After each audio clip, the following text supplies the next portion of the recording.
के हाथ द्वाविंशति परिशः लिखो। आप में नित बसो, मिटे सकल संताप।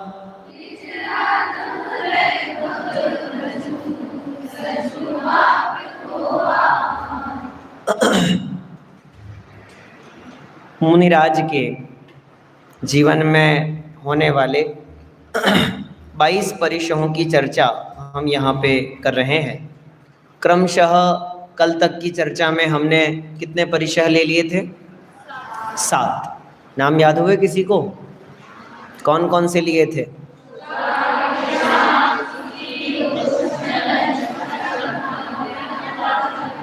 अच्छा, क्षुधा, तृषा, शीत, उष्ण,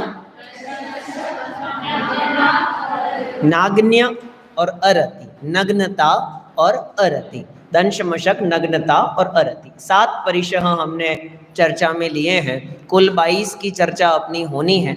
हमें एक प्रश्न आज चर्चा में लेना था उपसर्ग और परिशह में अंतर के संबंध में, लेकिन आज अपन थोड़ा नहीं बहुत ज़्यादा विलंब से चल रहे हैं, इसलिए उस प्रश्न को अभी अपन गौण करते हैं और सीधे परिशहों का पाठ अपन करते हैं। 1 से 7 नंबर छंद। अग्निशिखा समक्षुधा वेदना मुनि जन वन में सहते हैं।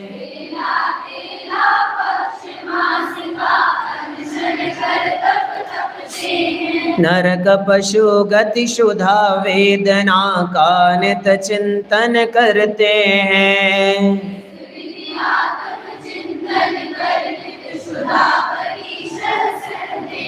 ग्रीष्म काल में तन तपने से प्यास सताती यतियों को।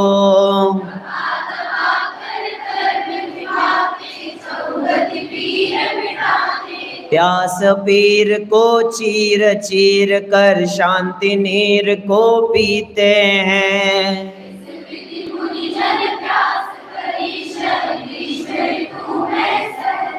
कप कप कप कप कपती रहती शीत पवन से देह सदा।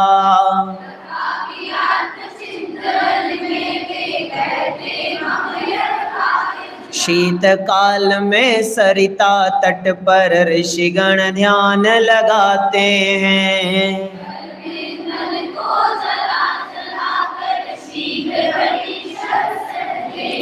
तप्त धरा तन अंतर तल में धग धग धग धग करती है।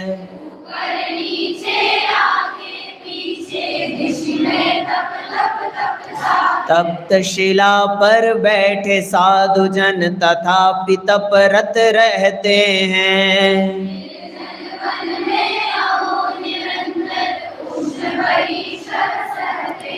दंशमक्षिका की परिशह को मुनि जन वन में सहते हैं।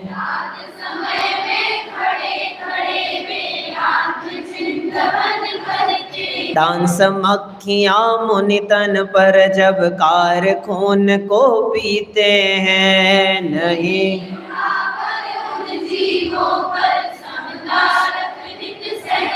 नग्न तन पर कीड़े निश दिन चढ़ कर डसते रहते हैं।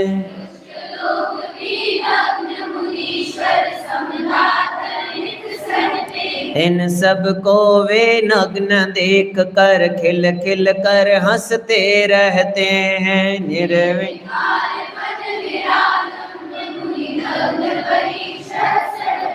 तन रति तज कर तपरत होकर मुनि जब वन में रहते हैं। क्रूर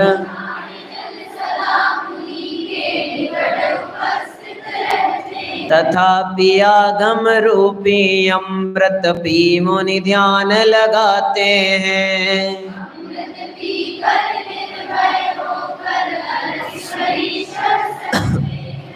अब नंबर है 8वें परिशह का, जिसका नाम है वनिता अथवा स्त्री परिशह। अधिक जगहों पर इसका नाम स्त्री आया है, वनिता भी कह सकते हैं। पढ़ते हैं अपन पंक्तियां। काम बाण से उद्रेकित यौवनवती वनिताती है निर्जन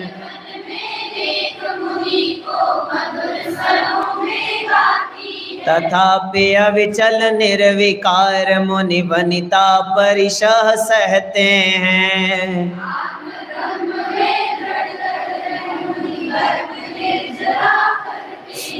मैंने आपको उपसर्ग और परिशह के भेद संबंधी प्रश्न आज नहीं पूछा, उसका एक कारण ये छंद भी है, तो आप लोग इसके बारे में थोड़ा सोचना। मैंने आपको हिंट कर दिया है, प्रमुखतया शास्त्री वर्ग इस बात पर विशेष ध्यान देना कि मैंने क्यों आपको ऐसा कहा, अभिप्राय जानने का प्रयास करना। वनिता स्त्री नामक परिशह की चर्चा है।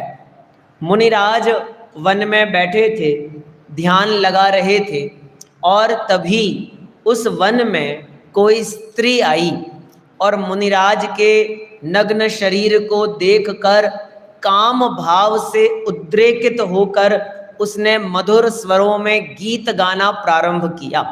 गीत गाने का मतलब मुनिराज की स्तुति करना नहीं, मुनिराज को नाना प्रकार के वचनों के द्वारा अपनी ओर आकर्षित करने का प्रयास किया। और मुनिराज उस काल में भी उन वचनों को सुनते हुए उस स्त्री के द्वारा किए गए अनेक प्रकार के कार्यों से प्रताड़ित होते हुए भी, कैसा शब्द लिखा, अविचल और निर्विकार। मिले दो शब्द आपको, क्या शब्द हैं? इतने बढ़िया प्रयोग हैं कवियों के। अविचल बाह्य से, निर्विकार अंदर से। अविचल अपनी मुद्रा से चलायमान नहीं होते, जैसा उनका बाह्य में आसन उन्होंने जमाया है उसी आसन में बैठे रहते हैं। नहीं आया समझ में आपको अभी? अरे आपको कोई यहाँ आकर के गाली गलौज करे और आपको नहीं सुनना हो और यहीं बैठना हो तो कान बंद कर लेंगे अपने, और क्या करेंगे ज्यादा? भाई आपको नहीं देखना हो तो गांधी जी के बंदर की तरह आंखें बंद कर लेंगे अपनी, और क्या करेंगे? तो मुनिराज भी ऐसा ही करेंगे ना। आत्म ध्यान में बैठे थे, किसी की बढ़िया बढ़िया गाने की आवाज आई तो आपने क्या कर लिए, कान बंद। आवाज आएगी नहीं, नहीं नहीं, अचलासन, अविचल रहते हैं मुनिराज, तो अपनी मुद्रा कभी भी डिगाते नहीं है। जिस पद्मासन की मुद्रा में अथवा खड़गासन की मुद्रा में मुनिराज कायोत्सर्ग रूप ध्यान करते हैं, उसी मुद्रा में पूरे काल, जितने काल वह स्त्री अपने नाना प्रकार के उपालंब करती है, नाना प्रकार की चेष्टाएं करती हैं, उस काल में मुनिराज अपने मन को और अपने शरीर को, दोनों को स्थिर बनाकर रखते हैं। अपने मन में कभी विकार उत्पन्न होने नहीं देते। क्या गजब है मुनिराज की वृत्ति, आप विचार करो। वैसे तो बहुत सरल है ऐसा समझ पाना, मैं आपको थोड़ा सा खतरनाक दृष्टांत दे रहा हूं। घरों में आपके टीवी चलती होगी और टीवी पर नाना प्रकार के ऐड आते हैं। कोई ऐड बच्चों के प्रोडक्ट का आता है, कोई ऐड बड़ों के प्रोडक्ट का आता है, कोई ऐड शादीशुदाओं के प्रोडक्ट का आता है। तो जब ऐसा वैसा कोई ऐड आता है, गाना आता है, सीन आता है, तो फटाक से बड़े लोग रिमोट लेके चैनल चेंज कर देते हैं। नहीं होता आपके घरों में ऐसा? होता है कि नहीं होता? मैं पूछ रहा हूं आपसे। नहीं होता तो चिंता की बात है।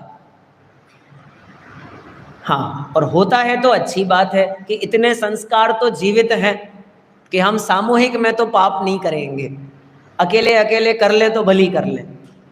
ठीक है, अब समझना मेरा विषय, मुझे क्या समझाना है, क्यों ऐसा करना पड़ता है, क्यों ऐसा होता है, क्यों हमारे सामने चैनल चेंज कर लिया गया? क्योंकि उन्हें पता है जैसा देखेंगे वैसा सीखेंगे, खोटा देखेंगे तो खोटा सीखेंगे। क्यों हमें मना किया जाता है कुशास्त्र मत पढ़ो, क्यों हमें मना किया जाता है परमति ग्रंथ मत पढ़ो? कि उन्होंने तो पढ़ा था अकलंक देव ने, तुम्हारा श्रद्धान अकलंक देव जैसा दृढ़ नहीं है। इतना दृढ़ हो जाए तो पढ़ लेना, और जब तक श्रद्धान में दृढ़ता नहीं है तब तक नहीं पढ़ना।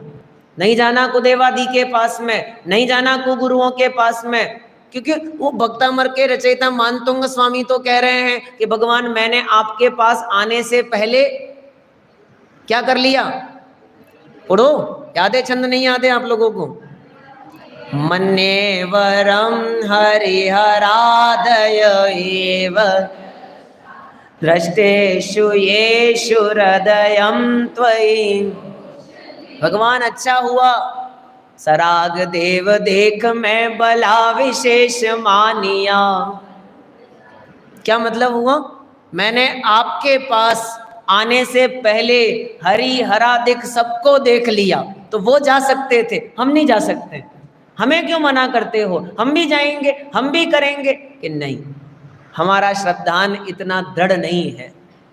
आपके हमें उदयपुर में तो बहुत स्थानों पर है, कहीं ऐसा कोई बाजार होवे कि जिसमें शराब की दुकानें होवें, मांस की दुकानें होवें, तो और उसी स्थान पे जहां आपको जाना है उसका एक रोड तो ऐसा है कि जहां शराब मांस आदि की दुकानें हैं, और एक रोड ऐसा है जो थोड़ा लंबा है लेकिन वहां ऐसी कोई दुकान नहीं है। तो आपके घर वाले आपको कौन से रोड से ले जाना पसंद करते हैं? कि वो तो लॉन्ग कट है, शॉर्टकट से निकलो ना, शॉर्टकट, ये शॉर्टकट है, लेकिन उस रास्ते पे बहुत सारे पाप कार्य होते हैं, बहुत सारे खोटे कार्य होते हैं। तो उससे क्या फर्क पड़ता है? अपन को थोड़ी शराब खरीदनी है, अपन को थोड़ी मांस खरीदना है। अरे आप देखोगे उन लोगों को तो परिणाम बिगड़ेंगे।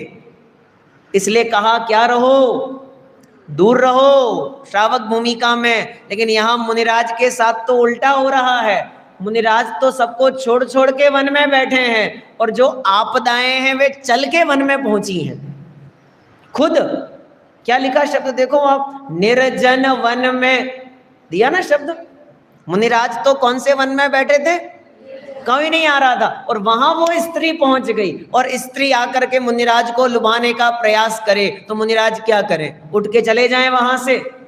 फिल्मों में होता है ना, हीरो हीरोइन के बीच में लड़ाई झगड़ा हो जाए तो हैं, वो हीरो नाना प्रकार के गाने गा के हीरोइन को रिझाने का प्रयास करता है, और वो नाराज होकर चल जाती कि मैं नहीं आऊंगी तेरे साथ में।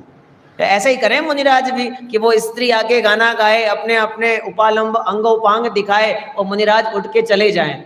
नहीं जाएंगे उठ करके तो क्या करेंगे? सहेंगे, उस परिस्थिति को सहेंगे, अपने शील की परीक्षा करेंगे, अपने शील की, अपनी दृढ़ता की परीक्षा करेंगे। इसका नाम वनिता परिशह कहलाता है। गजब है मुनिराजों की वृत्ति। शरीर के ऊपर, वचन के ऊपर तो नियंत्रण उनका है ही, पर मन के ऊपर भी उनका इतना नियंत्रण है कि मन में भी उनके विकार नहीं आता। आपको क्या लगता है, स्पर्शन इंद्रिय की जय किसको कहते हैं? रसना इंद्रिय की जय किसको कहते हैं? पंचेंद्रिय जय होती है ना मुनिराज को। 28 मूलगुणों के नाम पता है 11th क्लास? मुनिराज के 28 मूलगुण बोल रही है शिक्षा? अपूर्वी है, बोलो। हाँ बहुत अच्छे। 5 समिति, 5 महाव्रत, 5 इंद्रिय विजय, 6 आवश्यक और 7 शेष गुण। ये मुनिराज के 28 मूलगुण होते हैं। इनमें से 5 इंद्रिय विजय हैं। स्पर्शन इंद्रिय विजय, रसना इंद्रिय विजय, घ्राण इंद्रिय, चक्षु इंद्रिय और कर्ण इंद्रिय विजय। बराबर है ना? कोई गलत तो नहीं है इसमें? मैं यही पूछ रहा हूं कि स्पर्शन इंद्रिय की विजय क्या होती है?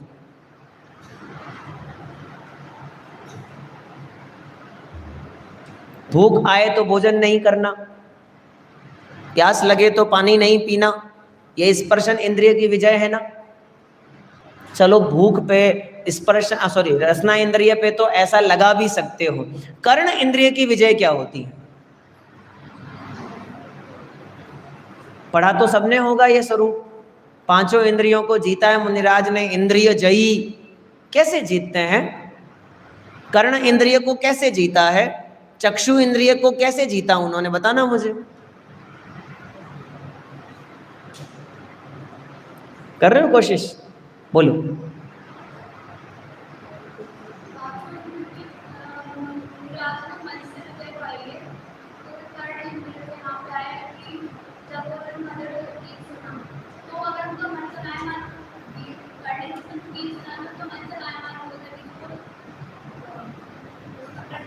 अभी सबको सुनाई नहीं दिया ना? क्या बोला? सुनाई दिया? नहीं सुनाई दिया? सुनाई नहीं दिया मतलब कर्ण इंद्रिय की विजय हो गई आपके।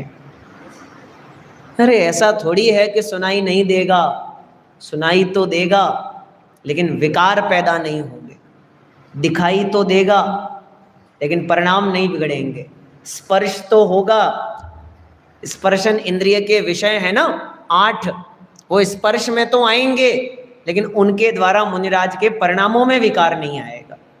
पांचों इंद्रिय के जो विषय हैं उन विषयों का ज्ञान जब मुनिराज को होता है तो उस ज्ञान से मुनिराज को इष्ट अनिष्टपना पैदा नहीं होता, राग द्वेष पैदा नहीं होता। इसका नाम स्पर्शन रसना घ्राण चक्षु कर्ण इंद्रिय की जय हो गई।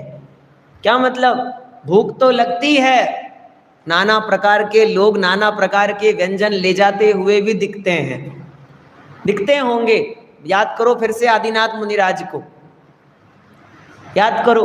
लोग तो खाना लेके बैठे हैं ना सामने, दिख रहा है कि नहीं दिख रहा? बोलो, दिख रहा है कि नहीं दिख रहा? भूख भी लग रही है, दिख भी रहा है।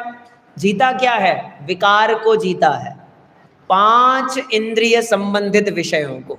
यानी वह स्त्री, अब मैं दृष्टांत दे देता हूँ, पश्चाताप पढ़ रहे थे ना आप अभी, यही सीता और यही रामचंद्र जो अभी आपको किसी अलग रूप में दिखाई दे रहे हैं, ये थोड़े समय बाद में किसी और दूसरे रूप में आपको दिखाई देंगे। शास्त्री प्रथम वर्ष के कोर्स में है पद्म पुराण और राम कहानी भी, अध्ययन करिए आप सभी उसका। क्या घटना है?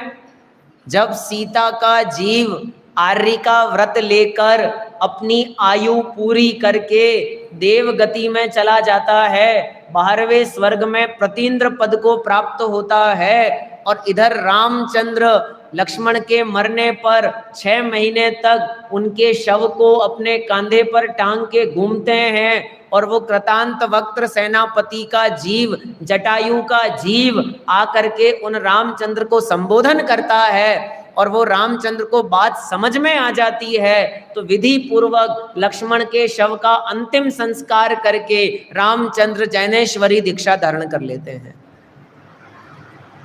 मुनि दीक्षा ले लेते हैं रामचंद्र। फिर क्या हुआ कि बैठे हैं मुनिराज राम ध्यान लगा करके, और 12वें स्वर्ग में बैठा हुआ वो सीता का जीव प्रतीन्द्र सीतेंद्र नाम का वो आता है, और रामचंद्र को देखकर क्या भाव आया? क्या भाव आया रामचंद्र को देख के? नमस्कार करने का, पूर्व पर्याय का राग, जो भोग पिछली पर्याय में नहीं भोग पाए थे उन भोगों को भोगने का राग अब काम आ रहा है। 14 साल वनवास में निकल गए, वहां कुछ भोग नहीं पाए, फिर थोड़े टाइम बाद में राजमहल में रहे, तो गर्भवती होने के बाद फिर छोड़ दिया, फिर नहीं भोग पाए, उसके बाद फिर आर्य का व्रत लेके चली गई, भोग ही नहीं कर पाए, दोनों राज्य शांति पूर्वक जीवन जी ही नहीं पाए। और वो कामनाएं वो सीता के हृदय में मौजूद थी, और वो सीता के जीव को भाव आया, और उस प्रतीन्द्र ने वैक्रियक शरीर को सीता के रूप में परिणत किया और रामचंद्र को जाके संबोधन किया, ओ रामचंद्र मैं तुम्हारी, कौन? वही सीता ऐसे जा करके रामचंद्र को लुभाने का प्रयास करती है। अरे आचार्य ने तो ऐसा लिखा, शरीर से जाके लिपट जाती है, अपने वस्त्र आदि उतार कर रामचंद्र को रिझाने का प्रयास करती है। लेकिन धन्य है मुनि रामचंद्र, धन्य है जिनके ज्ञान में तो सब आ रहा है, लेकिन इंद्रिय जय उन्होंने कर रखी है, इसलिए वह शरीर के संयोग, वह कर्ण इंद्रिय के वचन, वो चक्षु के द्वारा दिखाई देने वाले रूप, वो सब दिखाई सुनाई स्पर्श में आने के बाद भी उनके मन में रंच मात्र विकार उत्पन्न नहीं होता। तो हमको कैसे पता चलेगा हुआ कि नहीं हुआ? चलेगा ना पता? अंतर मुहूर्त में केवल ज्ञान ले लेंगे, चल गया पता। अगर विकार पैदा हुआ होता तो याद कर लो पांडवों को, एक रंच मात्र का विकार 33 सागर तक सर्वार्थ सिद्धि में अटका सकता है। तो रामचंद्र को सीता के प्रति यदि विकार आया होता तो वे कौन सी गति में जाते? लेकिन वे तो अंतर मुहूर्त में केवल ज्ञान प्राप्त कर लेते हैं। इसका मतलब रामचंद्र उस परिस्थिति में वनिता नामक परिशह को सहन करते हैं। धन्य है मुनिराजों की दृढ़ता, धन्य है जिन संयोगों को प्राप्त करने के लिए सारा जगत आतुर व्यातुर हुआ जाता है, पागल हुआ जा रहा है। वे संयोग सामने से उनके पास आते हैं और वे क्या कह देते हैं? नकार देते हैं, हमको नहीं चाहिए, देखते ही नहीं उसकी तरफ, उपयोग ही नहीं ब्रह्माते। ऐसे कोई वीआईपी आदमी होवे ना, ऐसे बहुत सारी फिल्मों आदि में देखने में आता है, वीआईपी आदमी होवे और जैसे कि आप मानो कि उदयपुर का विधायक, अब वो तो अपने आदमी, उनकी बात क्या करनी है अपन को, लगा लो चलो, उदयपुर का विधायक है और प्रधानमंत्री साहब आए हैं दिल्ली में, तो उनके वहां वो गए तो प्रधानमंत्री क्या करेगा? स्पेशली जाके हाथ मिलाएगा हैं? और राम मंदिर का दृश्य याद करिए आप, बड़े बड़े करोड़पति, अरबपति, हीरो हीरोइन सब नरेंद्र मोदी के सामने ऐसे हाथ जोड़ के खड़े हैं और वो ऐसे ऐसे करके निकल जाता है, कोई वैल्यू ही नहीं है। अरे काय को वैल्यू करेगा? उसे तुमसे बड़ा पद मिला हुआ है, क्यों वैल्यू करेगा? क्यों भागेगा इन संयोगों के पीछे? ये संयोगों का सुख क्षणिक है और वो जिस सुख को प्राप्त कर चुके हैं वो सुख तो शाश्वत है। इसलिए मुनिराज ऐसे वनिता नामक परिशह के काल में भी अपने परिणामों की दृढ़ता कभी भी भंग नहीं होने देते। ठीक है, एक शब्द सबसे अंतिम पंक्ति में दिया है, आत्म ब्रह्म में दृढ़तर रहकर। ये मुनिराज का उत्तम ब्रह्मचर्य है, आत्म ब्रह्म में दृढ़तर रहना, बाह्य में वनिता आदि के संयोगों के बीच में विकार नहीं पैदा होने देना, ये बाह्य ब्रह्मचर्य है बहिरंग रूप से, और अंतरंग रूप से आत्मा में ही लीन रहना, वह निश्चय से ब्रह्मचर्य मुनिराज के जीवन में पलता है। ऐसा वनिता नामक परिशह हमने पढ़ा। चलिए पाठ करके आगे चलते हैं। काम बाण से उद्रेकित यौवन वनि वनिता,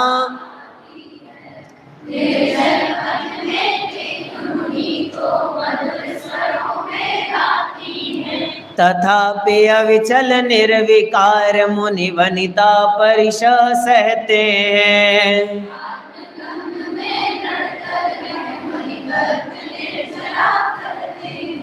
9वां नंबर परिशह है चर्या नामक परिशह। आप जब ये छंद पढ़ेंगे तो आपको कोई ना कोई मुनिराज तो जरूर याद आएंगे। मैं पूछूंगा आपसे कि कौन से मुनिराज आपको याद आते हैं। पहले पढ़ लेते हैं। कंकर पत्थर चुभ कर पथ में, गाव बना कर पगतल में, कमल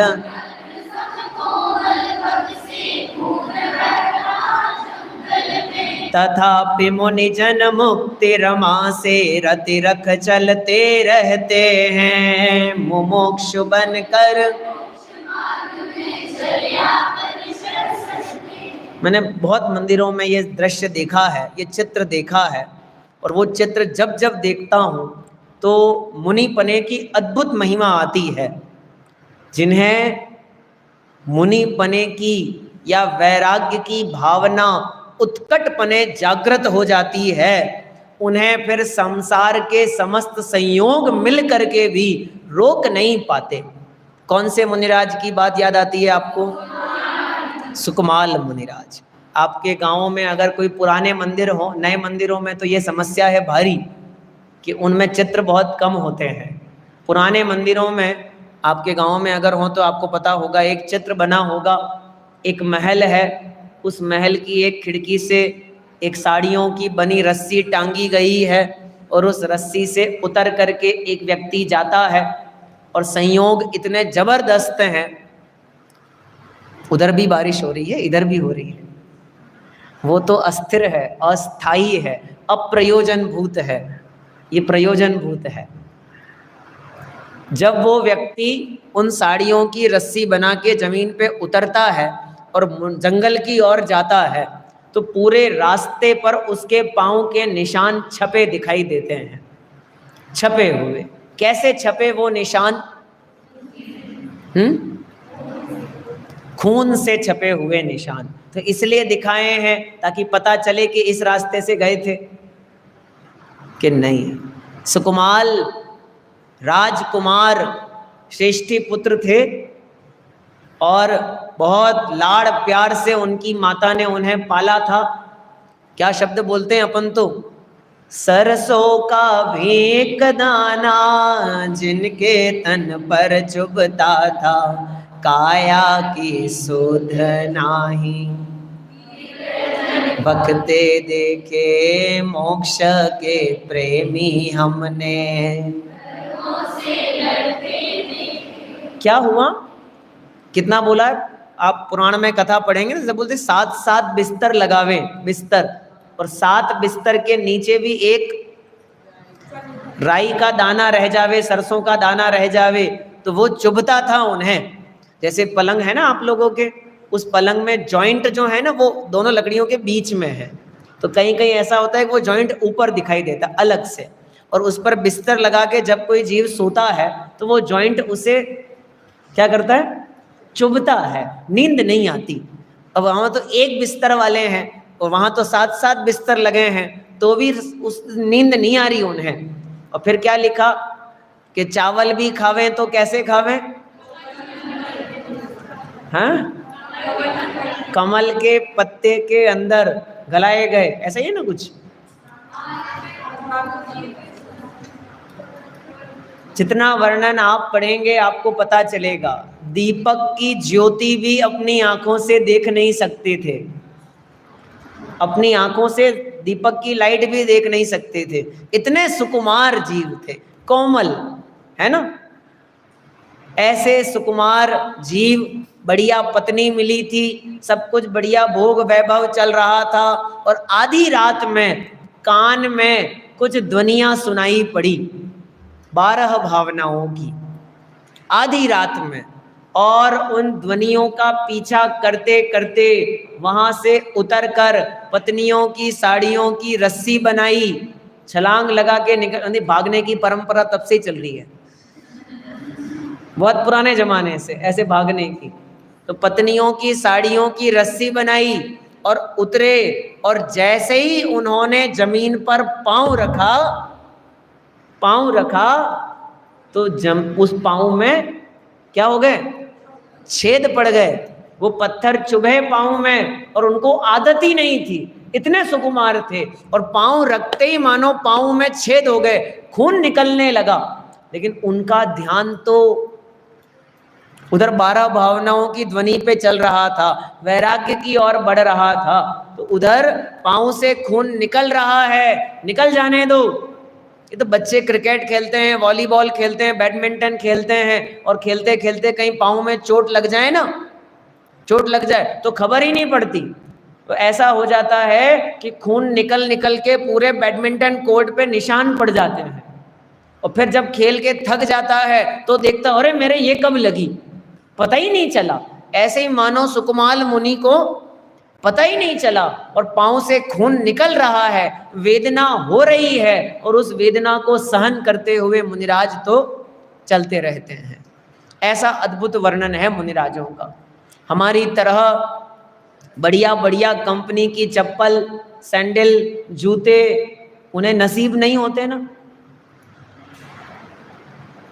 अरे हम नसीब इसलिए उन्हें कहते हैं क्योंकि हमें उनकी कामना है, लेकिन मुनिराजों को तो ऐसे पदार्थों की कोई कामना है ही नहीं, इसलिए उन्हें ना मिले तो उन्हें किसी प्रकार का अनिष्ट चिंतन भी नहीं आता, अनिष्ट संयोग, इष्ट के वियोग की चिंता भी नहीं उनके नहीं सताती।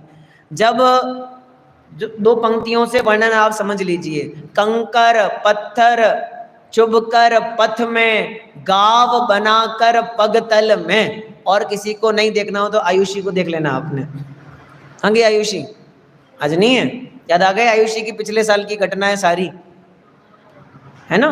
तो पिछले सत्र में जैसा उसके साथ में हुआ, पूरे पाँव में बार बार वो छेद हो जाना, खून निकलना, ये कह रहे हैं यहाँ से कमल पत्र सम कोमल पग में खून बह रहा जंगल में। लेकिन फिर भी मुनिराज क्या करते हैं, चलना बंद कर देते हैं कि नहीं, तथापि मुनिजन मुक्ति रमा से रति रख चलते रहते हैं। उनका टारगेट मुक्ति का है, इसलिए बीच में ये छोटी मोटी बाधाएं आती हैं तो इन्हें गौण करते हुए मुनिराज आगे की ओर बढ़ते रहते हैं। एक बहुत सरल दृष्टांत आप ऐसा समझ लीजिए कि आपको शाश्वत धाम के यहाँ बाहर चौराहे पे आ जाओ, और शाश्वत धाम कितना दूर है यहाँ से, जो अपना सर्कल है ना पास वाला, कितना दूर है यहाँ से, 1 किलोमीटर। छवि कह रही है कि डोली कह रही है 2 मिनट का रास्ता है। 2 मिनट का, हाँ चलो 2 मिनट का मान लिया हमने, 3 मिनट का मान लो, 300 मीटर 200 मीटर 400 मीटर इतना ही है, ज़्यादा नहीं है। अगर यहाँ आप आ जाओ और यहाँ से बारिश होना चालू हो जाए तो छुपने का स्थान ढूंढोगे कि भाग करके शाश्वत धाम आ जाओगे?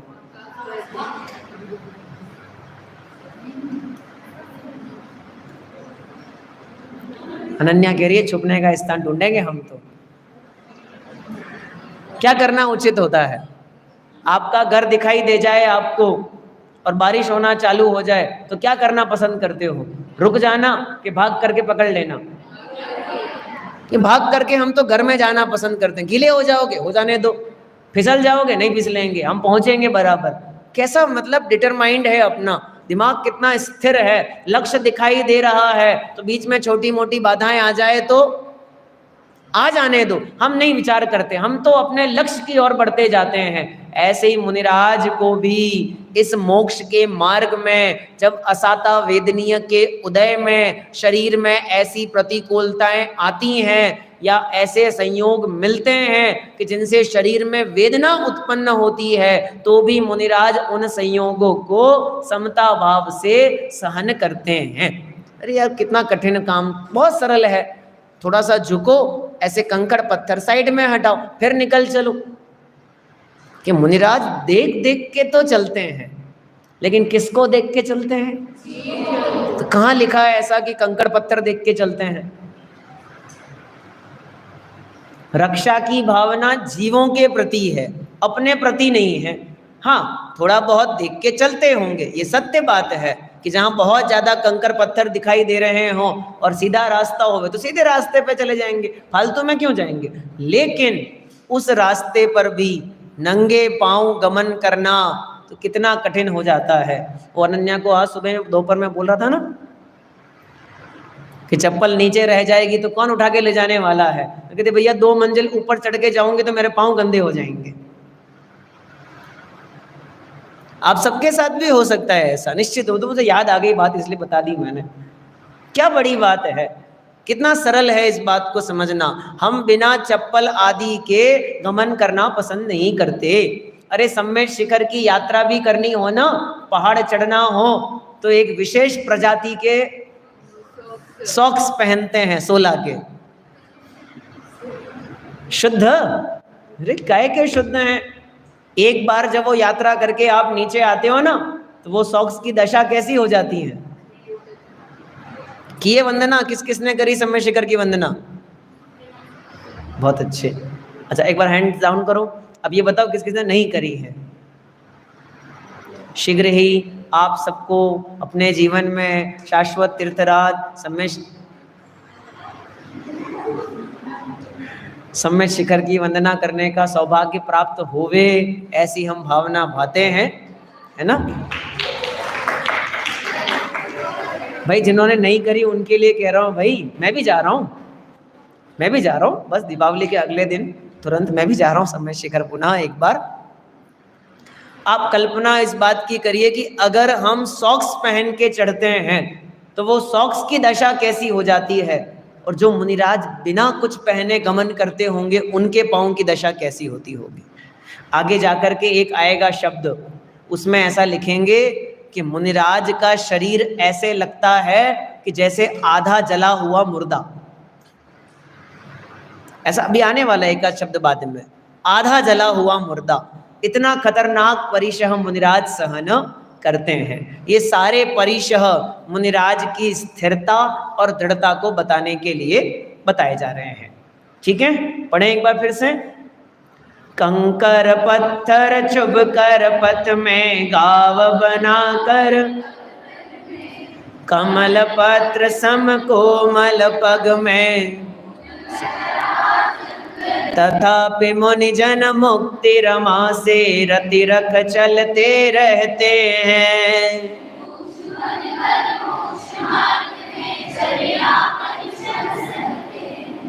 एक हमने परिचय पढ़ा अभी अभी, चर्या। चर्या मतलब गमन करने के रूप में, पर सदा काल मुनिराज गमन थोड़ी करते हैं, बैठते भी तो हैं। जब बैठते हैं तब क्या होता होगा, तो आगे उसके लिए निषद्या नाम का परिशः है बैठने के लिए। पढ़ते हैं। गिरे गुफाया कानन में जब कठिनासन पर ऋषि रहते, कहीं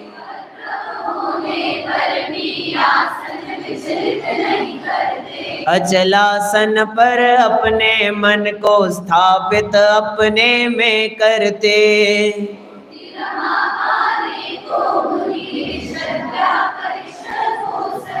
निषद्या नाम का जो परिशः है वो आसन का वाचक है। आसन, आसन का मतलब बैठने की पोजीशन। हम लोग यहाँ बैठे हुए हैं, तो आप लोगों को बैठे बैठे लगभग कितनी देर हो गई? आधा घंटा, पौना घंटा मान लिया मैंने, आप मानसी को 1 घंटा हो गया।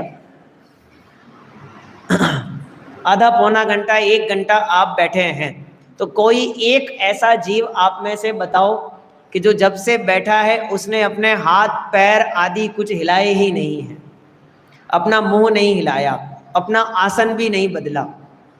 एकाध कोई, भाई हमारी कुर्सी तो ऐसी है वो यूं यूं हिलती रहती है। कुर्सी हिलती है का मतलब हम हिलाते रहते हैं। अचलासन किसको कहते हैं? अचलासन अचल आसन है। एक बार एक स्थान पर मुनिराज कायोत्सर्ग मुद्रा में बैठ गए तो बार बार अपने शरीर को, अपने आसन को परिवर्तित नहीं करते। क्यों नहीं करते? क्यों नहीं करते? क्या दिक्कत है करने में? हम जब अपने पांव पहले पद्मासन में जमाते हैं, फिर सिकोड़ के गवासन में लेकर के आते हैं, तो निश्चित रूप से मुनिराज को यह विचार चलता है कि जिस स्थान पर अब मेरे पांव जाने वाले हैं उन स्थानों पर बैठे हुए जीवों की विराधना होगी। ऐसा विचार करके मुनिराज अपने आसन को चलायमान नहीं करते, कायोत्सर्ग में बैठ जाते हैं और 1-2 घड़ी 48 मिनट जब सामयिक करते हैं तो एक स्थिर मुद्रा। हम तो बैठे बैठे कई बार ऐसे कमर झुका लेते हैं, कई बार सीधी कर लेते हैं, कई लोगों को ऐसे हो जाता है, कहीं का ऐसे हो जाता है, कहीं का क्या। ये सारी मुद्राएं हम बना लेते हैं। अगर सबके अलग अलग फोटो खींचे जाए ना तो हमारी मुद्राएं किसी नटराज से कम नहीं है। चारों दिशाओं में हमारे हाथ चल जाते हैं, पांव चल जाते हैं, लेकिन मुनिराज तो एक ही आसन में बैठे हुए हैं, तो कष्ट नहीं होता होगा शरीर में? बिल्कुल होता है, लेकिन क्या करते हैं? सहते हैं। शब्द क्या दिया? गिरी, गुफा या कानन। कानन मतलब जंगल। जंगल में जब कठिनासन पर ऋषि रहते। कौन सा आसन है? अब हमने तो 2 ही आसन सुने हैं, या तो खड़गासन या पद्मासन। ये कठिनासन कौन सा होता है? कौन सा होता है कठिनासन? आपने अगर ये दृश्य देखे हों कभी अलग अलग प्रकार के तपश्चर्या के, कि कोई पेड़ से उल्टा लटक करके तपश्चर्या करता है, कोई अपने दोनों हाथों को ऐसे जमीन में टिका के और बीच में ऐसे पांव सिकोड़ करके ऐसी मुद्रा में तप करता है, कोई किसी बैल या भैंस के सींगों के बीच में अपनी पालती लगा के बैठ जाता है और तप करता है। ऐसे अलग अलग प्रकार के लोग तप करते हैं। शीर्षासन में माथा नीचे पांव ऊपर, ऐसा तप करते हैं। तो मुनिराज कौन सा वाला करते हैं? इनमें से कठिनासन कौन सा है? मैं तो ये पूछ रहा हूँ। वो एक पांव पे खड़े हो जाना, वो देखिए ना मुद्रा प्राणायाम वाली, एक पाँव पे खड़े, एक पाँव ऐसे, कौन सा? वृक्षासन। वो भी सुन लिए होंगे सबने, वृक्षासन, पर्यंकासन, मंडूकासन, सर्पासन, शवासन, बहुत सारे हैं। कठिनासन कौन सा है? कठिनासन कौन सा है? सूर्य नमस्कार के सारे आसन आप कर लो, फिर भी मैं पूछूंगा कठिनासन कौन सा है? हाँ, कठिनासन कौन सा है? जो आसन शरीर की अनुकूलता के लिए नहीं किया जाता वो आसन कठिनासन है। प्राणायाम कर रहे हैं किसके लिए? शरीर को निरोगी बनाने के लिए। सूर्य नमस्कार के सब आसन कर रहे हैं और हर आसन के साथ में लिखा मिलेगा ऐसी मुद्रा बनाने से पेट के दर्द ठीक हो जाते हैं, ऐसी मुद्रा बनाने से कमर का दर्द ठीक हो जाता है। लेकिन पद्मासन और खड़गासन वो मुद्राएं हैं जिनसे शरीर को कोई फायदा नहीं होता। फायदा सारा किसको होगा? आत्मा को। वो आसन जो सामान्य लौकिक जगत जन नहीं लगा सकते वो आसन मुनिराज लगाते हैं, पद्मासन और खड़गासन। एक बहुत गजब की विषय है, आप समझिए। हम आप लोग जैसे बैठे हैं ना, वैसे तो वो पद्मासन है ही नहीं, है ना। पद्मासन तो वो है जो मुनिराज उधर बैठे, देखो वो वाली मुद्रा पूज्यपाद स्वामी की जो दिख रही है आपको, दर्शन स्वामी के दोनों शिष्यों की दिख रही है। इसको बहुत सिंगल लैंग्वेज बोलो ना, ये लॉक है, लॉक, ताला है। आप कोशिश करके देख लेना, ऐसी मुद्रा लगाने पर मानो शरीर के ऊपर ताला लग जाता है। अब आप हिला नहीं सकते अपने शरीर को, अपने पाँव को आप चला नहीं सकते अपनी मुद्रा से। जैसे आप नॉर्मल पोजीशन बैठ के पाँव को ऐसे ऐसे हिला सकते हो ना, घुटना पकड़ के, नहीं होता कभी कभी ऐसा। अब आप लॉक लगा करके ऐसा करके देखो, होगा ही नहीं। सब प्रैक्टिस कर रहे हो अभी। आपका पाँव ऐसे ऐसे मूव करेगा ही नहीं, होगा ही नहीं ऐसा, लॉक हो जाता है। दोनों हाथ एक के ऊपर एक, दोनों पाँव एक के ऊपर एक, बिल्कुल ऐसे लॉक पोजीशन। और फिर कह रहे हैं अचलासन, ये है कठिनासन, ये है वस्तुतः कठिनासन। हमें तो कठिन इसलिए लग रहा है क्योंकि हमें अपने दोनों हाथों से अपने पाँव पकड़ के फिट करने पड़ते हैं, इसलिए हमको लग रहा है ये कठिन आसन है। अरे नहीं भैया, ये सामान्य जगत के जीव नहीं कर सकते, इसलिए इसका नाम कठिन आसन है। कहने में बहुत सरल है, निज पद की प्राप्ति करना बहुत सरल है, सबसे सरल है निज पद पाना, लेकिन सबसे कठिन है वो आसन लगाना। क्या निज पद की प्राप्ति चलते फिरते नाचते कूदते खेलते खालते हो जाएगी? हो जाएगी ऐसे ही? नहीं होगी। क्या करना पड़ेगा? मूर्धरः मुष्टिवासो, रत्नकरण शावकाचार, संलेखना अधिकार, सामयिक अधिकार पढ़िए, उसमें छंद लिखा है मूर्धरः मुष्टिवासो। क्या लिखा आचार्य देवों ने? अपने बालों को अच्छी तरह से बांध कर, लिखा है कि नहीं लिखा है? क्या कहना चाह रहे हो आप? बाल भी बांधे, हाथ पैर भी पोजीशन में ले लें, कमरा भी ऐसा चुनो कि जहां कोई आता जाता नहीं हो, मच्छर आदि नहीं होते हो, बच्चे परेशान नहीं करते हो, फिर पोजीशन लगा के बैठ जाना। ये कठिन आसन हमको ऐसा कह रहे हैं, और मुनिराज को कह रहे हैं निर्जन वन में चले जाना, गिरी गुफा या कानन में, कहीं भी, और वहां जाके क्या करना? कठिन आसन लगाना। और फिर क्या करना? कहीं उपद्रव होने पर भी आसन विचलित हो जाए, बहुत सारी प्रॉब्लम्स आ जाएं सामने, लेकिन हम तो क्या करेंगे? एक भजन आता है ना, हम बैठे अपनी सौंज सौ, जहाँ जो भी है, क्या है? मौन सौ। क्या करें हम तो? क्या कर गए? हम तो बैठ गए, अब जिसके जो करना है करते रहो। स्त्रियों को आना है आने दो, उपद्रव आने हैं आने दो, करने दो, जिसको जो करना है करे। हम तो बैठे हैं ये अपने यहाँ पे, हमें कुछ नहीं करना। ये अचल आसन क्यों ऐसा कैसे लगा पा रहे हैं? शरीर में इतनी स्थिरता कैसे आ रही है? क्योंकि उनका मन स्थिर है, मन स्थिर है। आप किसी निशानेबाज की पिक्चर देखें, निशानेबाज की, तो वो आपको बताएंगे फर्स्ट टू फर्स्ट इसे कंट्रोल करिए, अपने आप को, हार्ट को, बॉडी अपने आप कंट्रोल में आ जाएगी। आपका ध्यान डाइवर्ट होता रहेगा, आपका विजन डाइवर्ट होता रहेगा तो पोजीशन कभी भी सही नहीं बनेगी। तो सबसे पहले अपने मन को नियंत्रण करिए।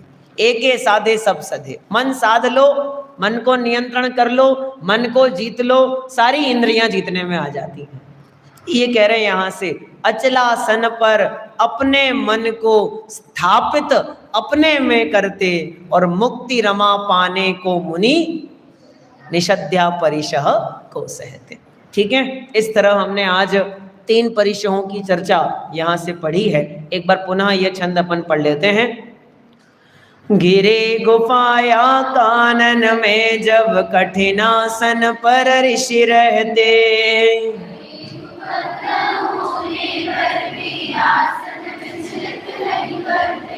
अचलासन पर अपने मन को स्थापित अपने में करते।